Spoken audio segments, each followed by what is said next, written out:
Alhamdulillahi Rabbil Alamin.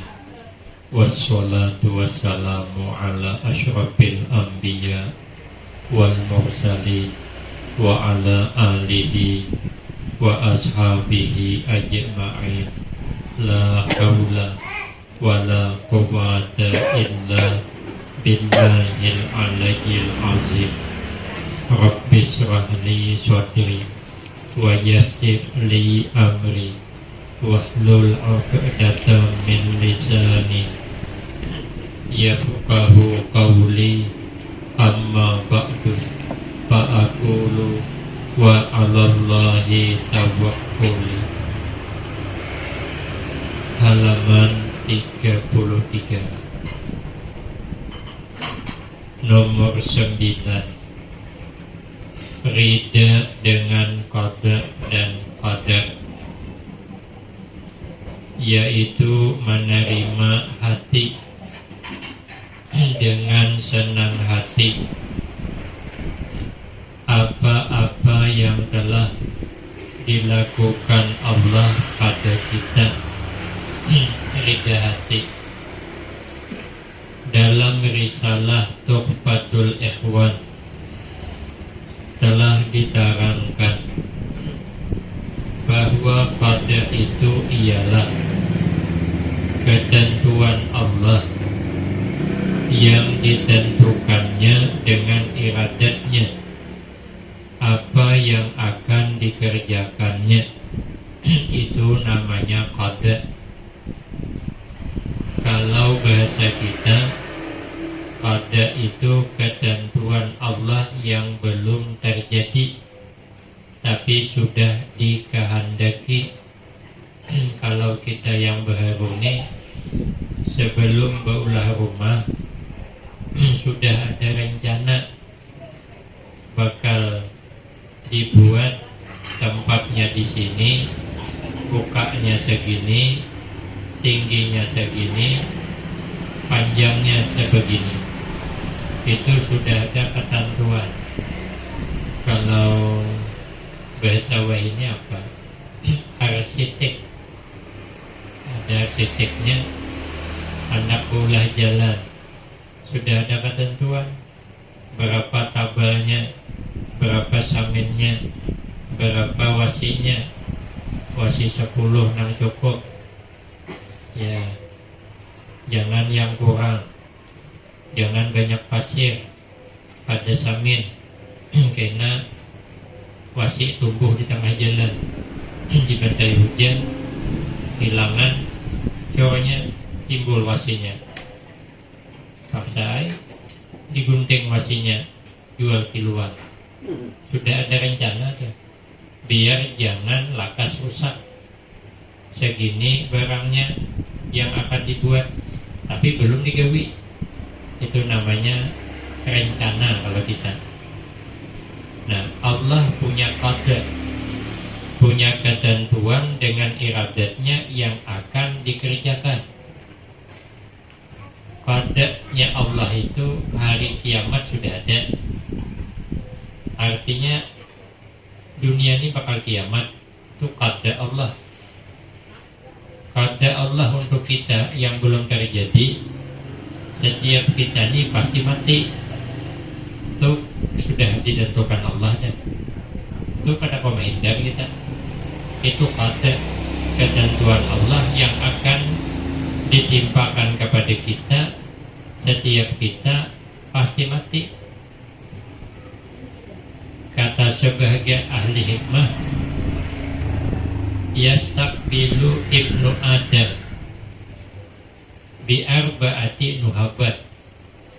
Bakal menghadapi kita anak Bani Adam ini kepada 4 macam rampasan. Yang 4 ini bakal kena rampas pada diri kita.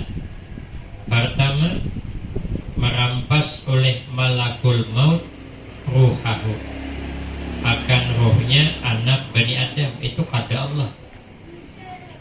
Sedang apapun kita, kalau sudah ketentuan Allah sampai umur kita, tetap dirampas oleh malakul maut.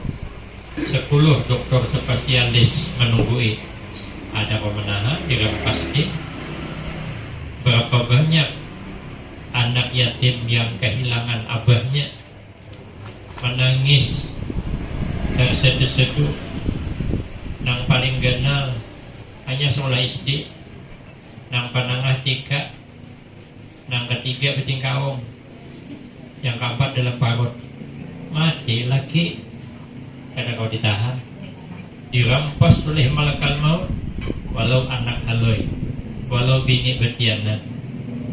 Kadang-kadang pengantin hanya ada pemilik kami, sepupu kami, tiba nikah malam pertama pagi meninggal dunia. Tah pagi tak subuh kada tahu bang. Karena orang Bahari itu bila pengantin malam pertamanya kada tahu di malam pertama, nya malam ke-7 yang tahu. Malam pertama itu kada dibebaikan belum kada weni, laki kada weni manggawil, bini kada weni manggawil. Paling-paling isyarat ani kisah guru saja. Nah, asal berubah nang laki bersurah pesawat anak mendarat ramai bininya. Jadi 3 malam dah berturut, penasaran nang bini bertakun ke mamanya, apa ya mak laki betul asal berubah pesawat mendarat. Kerja mamanya kayak ini aja kena bininya bersurah, kau jawab lapangan siap. Jadi malam keempat ada yang niat, ada delegi sekalinya pesawat anak mendarat ada delegi, rusak mesin. Tuh madeng ya, ya ada bunyi lagi. Terpaksa saya mulai lapangan siap. Ya. Jangan sih kok pesawat habis minyak. Lambat banget makaju sidin orang Bahari malam pertama aduan ibu bapak kan belum. Jadi nang laki guring dan bini guring. Nang laki bangun subuh, nang bini belum. Ada wani bangunakan. Ada patuh orang Bahari kawin ada patuh. Jadi karena sudah jam 5:30, wani yang bangunakan. Sekali dibangunakan kita bergerak lagi. Biru dada kayak karena permainya tuh. Ada tahu malam pertama. Kalau sampai waktunya ketentuan Allah tetap dirampas oleh malaikat maut. Bujur malam pertama ada surat apa-apa diambil malaikat maut, maka nyawa anak Bani Adam ketentuan Allah bakal dijemput. Nah itu pada pemilah. Jadi kita ridha aja dengan ketentuan Allah itu. Kita ridha aja bahwa kita ini bakal mati, bahwa kita ini bakal masuk kubur, pindah alam barzah, pindah ke akhirat, tapi belum. Ridha aja kita, ridha aja. Ada serangan juga kita Tuhan sudah penyakit, ada tanda-tanda anak berpulang ke rahmatullah. Ridha aja kita. Banyak apa ini kita mahadang ini dah. Guru kita mahadang dah. Ya. Datuk kita mahadang, banyak kayak kawan. Ada serangan juga, ridha aja kita. Nang panding beramal. Ujar Imam Syafi'i, apa amalannya? Biar sidin selalulah berbuat, bercakap menyenangkan orang atau nyaman mati. Kalau bisa kita bertugas nang apa aja, kayak Bank BRI. Bank BRI itu ramahnya minta ampun. Salut apa? Awak hanya menuju pintunya, sudah ditariknya pintu tuh, nah aja buka, sapam buka kan? Hanya masuk, apa katanya? Ada yang bisa dibantu lembut. Kita bilang hendaknya tuh diarahkannya ke sini. Karena menulis kita kada bisa dilejerinya, dibimbingnya, hanya diarahkannya antri. Ini bisa sampai antri. Ujian nang teler atau nang teler atau kan jaga tuh. Silakan Pak. Nah, maju. Ada yang bisa dibantu. Biar kita hendak menabung nih bukunya, ambilnya, tataknya. Tunggu sebentar Pak. Tak. Ancap banget yang ngetik. Sekarang sudah masuk Pak. Tolong diperiksa. Betul. Terima kasih. Baiknya yang menyenangkan hati. Cara melayani. Namun kita bisa kayak itu. Melayani nang apa aja, mengabdi kemana aja, berbuat apa aja menyenangkan hati orang. itu nanti menyamankan ketika malakal maut datang. Jadi kalau kita nih suka memberikan kelonggaran, memberikan kenyamanan kepada orang, ternyata itu jalan untuk nyaman mati. Apabila kita mengalihi orang, mempersulit orang, dikhawatirkan sulit juga. Nah, itu antara lain. Nah, kalau saya melihat di YouTube itu, jangan terlalu mencintai dunia, biar matinya tenang. Karena kalau kita mencintai dunia, resah kita. Kita nih cinta dengan kampung nih, bertugas 10 tahun dah, berganti bupati, karena pindah orang ke Marlong sana, boleh banget ke sana, ke Kabun gede ada, kita nyaman sini dah. Karena kita sayang dengan kampung ini, begitu dipindah, sedih kita, menangis kita. Ya, seminggu di sana ungu-ungut. Kenapa? Karena meninggalkan tempat yang dicintai. Nah, jadi dunia itu kalau terlibat dicintai, nanti ketika mati terasa sakit katanya. Nah, jadi kalau begitu, milikilah dunia, tapi jangan terlalu dicintai. Jangan sampai mengejar dunia, meninggalkan kewajiban.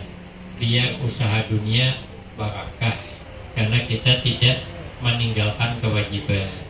Nah, jadi ketentuan Allah, kita bakal mati, ridha kita, menerima aja hati kita. Ditentukannya dengan iradatnya, apa yang akan dikerjakannya, itu qadar namanya. Lah kalau qadar kan sama, ya ketentuan juga, tapi ialah pekerjaan Allah yang berlaku tiap-tiap hari menurut iradatnya juga. Jadi sama pada takdir, ketentuan Allah. Cuman kalau qadar belum terjadi. Kalau qadar sudah terjadi. Ini setiap hari ini qadar Allah. Hari berangin, Allah menakdirkan. Hujan bertabul, Allah menakdirkan hari itu. Ulun hari apa? Hari Arba. Hujan labat situ. Ulun dapat dah menebak nih hujan bertabul. Pas bintang 6. Liwat Kelinting, Perius kan. Aindang situ labat hujan. Kau tambus pakai payung. Sekali sampai hotel syariah, ada hujan. Sampai sini hujan. Di satu maka labat bertuyuk. Jadi kalau di Jogja itu ada hujan bertuyuk, sini ada juga. Di depan Perius. Hari Arba tadi labat hujan situ. Di rumah kami Perigungkok ada labat, rintik aja. Sekali putih, berarti kan labat hujan, tapi saya payung. Nah, karena saya ini punya prinsip sedia payung sebelum hujan. Urak payung kalau hujan, tuh payung kok. Dimana aja Honda bergantung, payung bergantung apa? Karena parkir ada tuh Honda. Jadi kalau pian berbelanja ke pasar muka anggur kan, muka undang gelah kan, bila datang Honda ada payung kesangkut. Nah, Anda kasih tahu ke Bapak deh, sampai aja ke rumah aku. Thank you, Honda nang bersangkut payung di tongkal. Nah, karena kasih kedetahan kehujanan, kedetahan. Lagian kalau saya nanti bemandak, batal pengajian. Karena saya bekerja-kejaran, timbah sini harus ke sini. Kadang kau madang taduh, kalau madang taduh kita lepas syuting. Jadi payung siap siaga. Nah, siap siaga. Nah, jadi Allah mentakdirkan. Ketentuan Allah sudah. Apa yang terjadi sudah takdir Allah. Makanya orang-orang hebat tuh melihat apa yang terjadi, tak pandang. Di balik itu ada Allah berkehendak. Memang kehendaknya terjadi takdir. Kehendaknya yang belum terjadi ada namanya. Tapi sama pada ketentuan Allah. Maka tiap-tiap yang berlaku di dalam alam ini semua perbuatan Allah. Tidak ada lain. Tidak ada kerjasama orang lain. Murni perbuatan Allah. Kita tidak memberi bekas. Kalau Allah kada menghendaki, kada bisa kabul, maka Allah lah semata-mata yang memperbuat. Makanya selalu melihat, karena semua ini perbuatan Allah, maka hidup kada pemarah. Makanya para wali itu pemurah, tidak pemarah. karena tahu apa yang terjadi itu adalah perbuatan Allah. Jadi kada marah dengan apa yang terjadi, diundang orang. Aina juang Imam Magid ke rumah guru tulak sidin. Sekali sampai ke rumah pada dia berurang, sidin sorangan bang. Takon sidin ada hajat napa pian mau undang ulun. Kada deh guru aja mau undang aja bang. Kada deh hajat apa-apa. Kemudian ada parlu, ada bulik ada bapak izin. Aku mau undang beneran kada nyuruh ke tahlil kada. Bulik sidin tersenyum sidin. Ada marah. Karena semua itu perbuatan Allah. Di balik itu Allah berkehendak. Ada marah jadi. Malam esok mau undang pulang. Tulak kayak jadi pulang. Malam ketiga mau undang pulang. Sama tulak. Tapi malam ketiga sidin bercakap berdahulu. Aku tahu aja sidin kami manusia aku pulang. Tapi kata bapak sidin, aku memandang di balik itu ada Allah berkehendak. Mau uji aku. Syarikah kadakah dengan takdir nih. Nah, aku yang kada sarik karena memandang di balik itu ada Allah berkehendak. Menangis tuan rumah tuh bertaubat kada lagi mau hulur. Ada hulur orang nang harap. Ada awam kita yang dicoba itu semalaman jadi saya dijamin lah pokoknya tangga terpindah lah ke pohon pisang. Coba tarai. Jadi harapan mahir menurut saya orang ini orang banyak gawian. Jadi gawian loh pokoknya. Nah, kali turun subuh mendebau gugur. Kira ada tangga. Kali tangga pindah ke pohon pisang. Ada wasari. Ada pada nyetaki ya. Jangan juga coba. Tapi orang yang sudah hatinya selalu melihat Allah ada di balik semua yang terjadi ini, melihat ada Allah berkehendak, nyaman hidup, nyaman, kada marah, tersenyum. Ada guru besar kehilangan anak, lalu santrinya sibuk mencari-cakan anak guru yang hilang nih.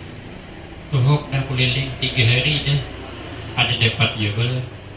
Lalu ada nang bewani menghadap kiai itu. Coba Pak Kiai, kita berdua bersama, nah kami ikhlas begini, anak baca wirid napa, mudahan anak pian dapat kembali ditamukan.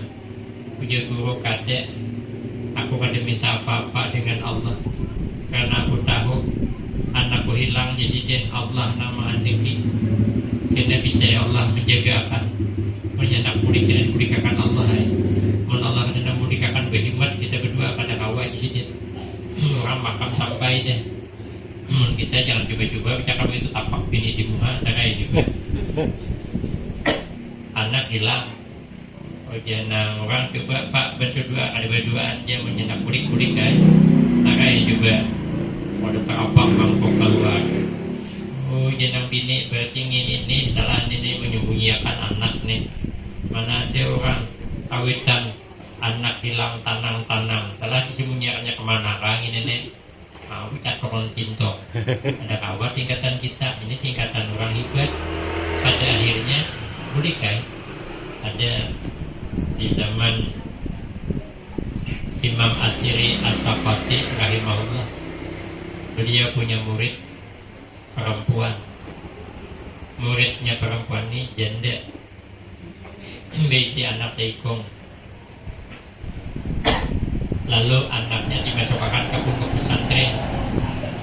Di situ dalam cerita itu nama Kiai Syekh Abdul Rahman antar ke pondok pesantren Syekh Abdul Rahman supaya bibi ini nyaman numpat mengaji awan Imam Asy'ari As-Saqati itu. Sekalinya entah macam mana nya lagi halui kalau besok ke pondok. Anak ini disuruh mengambil sesuatu liwat di tepi sungai. Nangan ke kanak tuh tabu banyu main-main, tagugur sekalinya, lamas, ditajuni oleh santri nang ganal ada dapat lagi, jatuh ke bawah deh. Cari orang nang penyelam nang hakat mencari kada tetamunya gugur bang.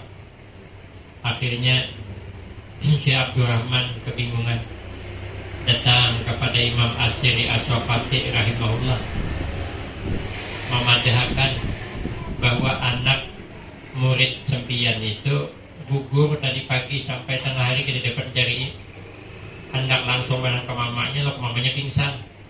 Padahal kan gak gurunya, jadi guru kita manggil mamanya. Imam Asy'ari As-Saqati bijak, dipanggil mamanya, dilajari bab takdir. Kita harus rida dengan qada dan qadar. Sekali habis bicara masalah takdir, tidak ada satu kejadian kecuali itu kehendak Allah sudah. Maka bab yang kedua mengajari tentang hidup sabar. Jadi kita sabar menghadapi takdir. Bibi ini curiga, kenapa guru ini tiba-tiba ke sini arahnya. Lalu bertanya, apa sempian? Maka spesial mengajari ulun bab takdir dengan bab sabar sekaligus dua. Uja Imam Asy'ari As-Saqati rahimahullah, anak sempian nang dimasukkan ke punduk Syekh Abdurrahman tadi pagi tergugur. Sampai wahini kada tamu. Barangkali sudah meninggal, sabar sempian. Apa aja Nabi bini ada? Innallah la yuridu ala dzalik. Sesungguhnya Allah kada menghendaki yang demikian anak meninggal. Anakku masih hidup di sini. Nah, ya Imam Asy'ari As-Saqati kasihan nih. Ya Imam bini tunjukkan di mana anakku gugur. Dibawalah oleh Imam Asy'ari As-Saqati dengan Tuan Guru Syekh Abdurrahman ke tepi sungai. Sudah sampai di sungai, apa kata mama perempuannya? Kata perempuan nih, mamanya nih, ya bunaya, hai anakku. Sekalinya dia menjawab, labbaik ya ummah, labbaik ya ummah. Bunyi anak dalam sumur itu, bunyi dalam parit tuh. Sekalinya keluar tangannya, disambut oleh mamanya, anaknya dalam keadaan selamat. Jangan Imam Asy'ari As-Saqati, ternyata rupanya bibinya ini wali rupanya. Jadi wali sih dia. Nah, dia yakin bahwa Allah kadang menghendaki anaknya mati, maka santai. Allah yang menggugurkan, Allah yang menyambut, Allah yang menyelamatkan. Karena Allah mampun dia. Kasih itunya arahnya. Mungkin doanya itu lalu dikabul oleh Allah. Dia ada mungkin. Katanya orang yang diselamatkan Allah dalam banyu itu berjauh. Jadi dia benar pasti dengan gangguan. Memang di dalam banyunya, tapi nya kada jauh, banyu itu menjauh. Kok bisa lah. Allah punya kehendak, mana dicampur lain doang. Yang berkehendak kan murni Allah, tidak ada kerja sama kita. Makanya kalau Allah menghendaki, banyu ada berhak membunuh hambanya. Kalau Allah masih mentakdirkan kita hidup. Cuman tingkatan kita nih sifat takutan itu ada. Makanya bila sampan bocor, takutan banget. Ya orang rame kita takutan kita. Anak main-main takutan kita. Sifat takut itu ada. Pada semua itu sudah ada ketentuan. Jadi tingkatan kita ini di hati meyakini itu, tapi usaha tetap ada. Namun tingkatan orang tinggi, ya nyaman dah. Ya. Baik atau jahat semua daripadanya Allah. Firman Allah, Kul kullum min indillah. Katakanlah hai Muhammad, semua pekerjaan jahat dan baik itu datang daripada Allah. Maka jangan marah kita. Melihat baik, alhamdulillah. Melihat kada baik, mudah-mudahan ditolong Allah. Ayo terbang lagi. Kesian ya. Ayah tuh itu. Bila ada orang ada nama kasihan ya. Kasihan. Bebuhan kita juga di sini. Ansiden ngaku bebuhan kita juga. Nah, tapi nya kasihan. Belum waktunya lagi. Angkat muha dia. Menahan banyu mata. Jangan tergugur. Maka diangkat sini. Yang berbuka ada gugur banyu mata. Yang bertunduk bisa gugur. Selalu kasihan. Makanya orang hebat itu selalu kasihan dengan orang-orang yang belum dapat beramal. Usia dirangkul, karena memandang semua itu pekerjaan Allah. Tetapi diterangkannya pula pada ayat yang lain, yang baik boleh disandarkan kepada Allah dan yang jahat tidak harus dinisbahkan kepadanya. Ini adalah secara adab kita terhadap Allah. Kalau orang berbuat baik, boleh kita berkata bahwa dia itu dikehendaki oleh Allah. Alhamdulillah, anak orang rumahnya dipilih Allah menjadi orang baik.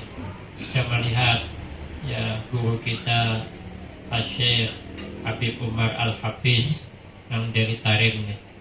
Ya, saya hendak sebenarnya ke Palangkaraya, besok jadwal di Palangkaraya sedikit Arabu sudah disiapkan, tiket ulun sudah disiapkan, agen hotel disiapkan, dananya, cuman hotel penuh.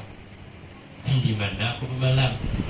Apabila bermalam di rumah orang, nanti menambus ke hotel bayar, penjagaan ketat. Jadi ada janji yang berangkat dulu, tapi kepingin kita melihat sidin bercakap di YouTube tuh nyaman, membaca hadis. Nah, hadis ini baca sini samain kita melihat menerangkan. Barang siapa membaca Subhanallah 33 kali, Alhamdulillah 33 kali, kemudian Allahu Akbar 33, dan satu riwayat 34, cukup 100.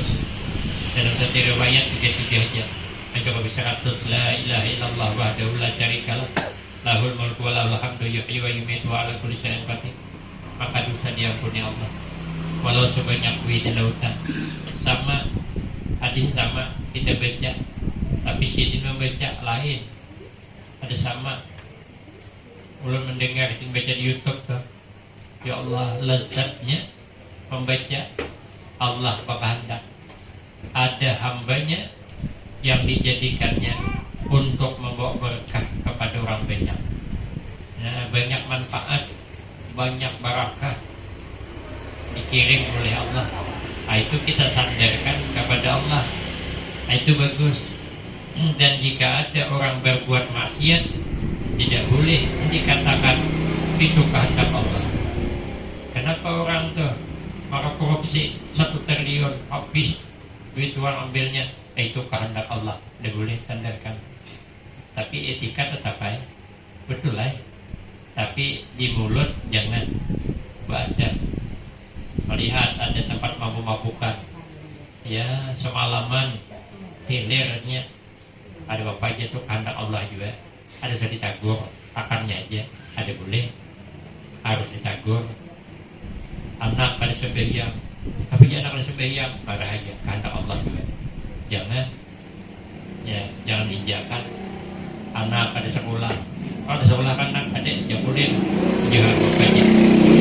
Ya sekolah ada itu kehendak Allah juga, ada boleh. Anak keluar malam, tengah malam pada boleh.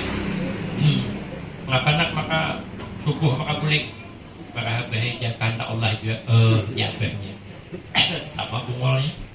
Ya, memang etikat bujulai, tapi kan ada usaha agen memperbaiki diri. Cuman janganlah disandarkan. Aku kayak ini aja Allah juga kehendak. Jangan. Karena ada baik. Kalau nang baik, nah baru sandarkan kepada Allah adabnya. Tapi kalau firman di atas tadi, baik buruk sama, itu semuanya sudah kehendak Allah. Cuman adabnya jangan.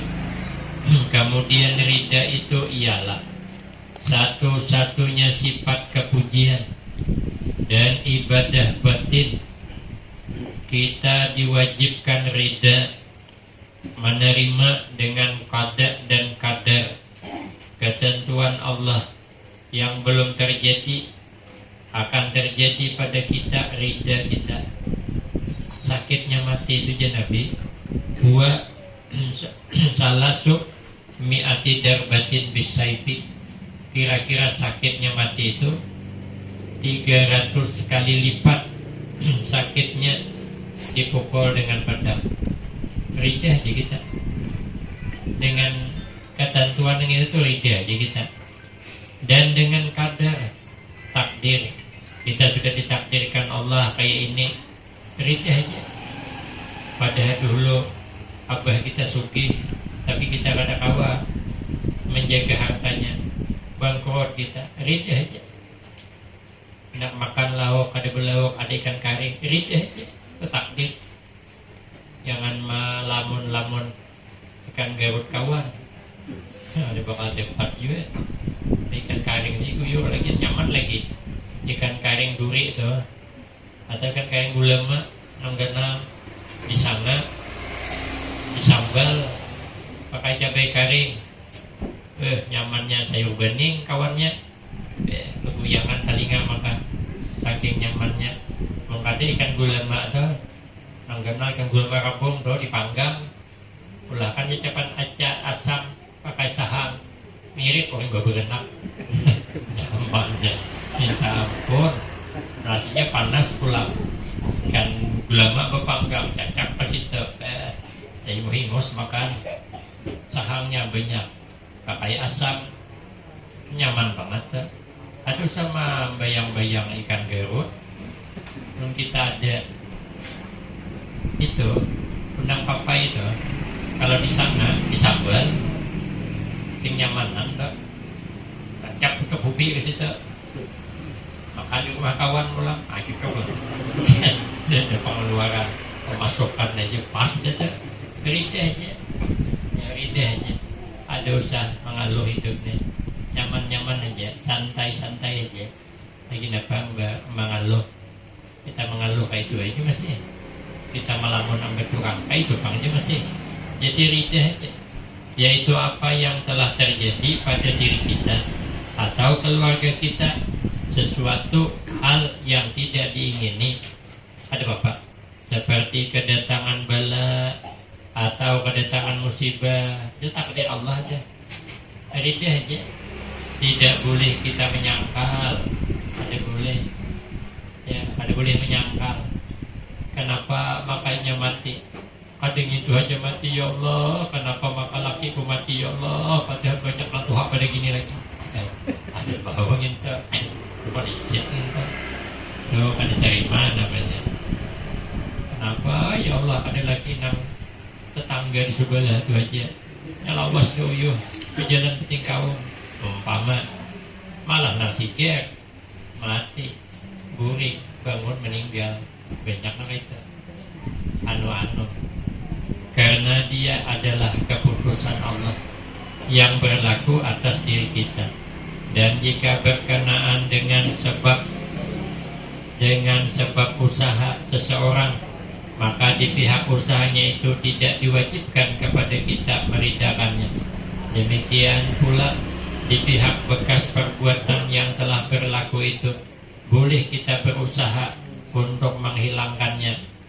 Umpamanya seseorang mendapat penyakit, dia wajib ridha atas kedatangan penyakit itu dan boleh berusaha untuk mengobatinya. Jadi berobat itu kan menghilangkan ridha kan ya. Nah, kita nih garing obat aja, ridha ya kita dengan penyakit itu, tapi berobat. Ada apa-apa? Atau seseorang kafir, maka kekafirannya itu adalah ketentuan daripada Tuhan dan dia wajib ridha atas perbuatan Tuhan yang menjadikan demikian. Tetapi adanya kekafiran itu boleh, wajib ia berusaha menghilangkannya, berdoa supaya dapat hidayah.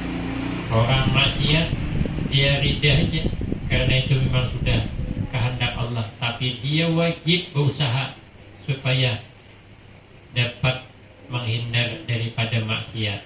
Tapi di hati tetap percaya itu kehendak Allah. Yang ke-10, zikrul maut, wallahu a'lam bishawab.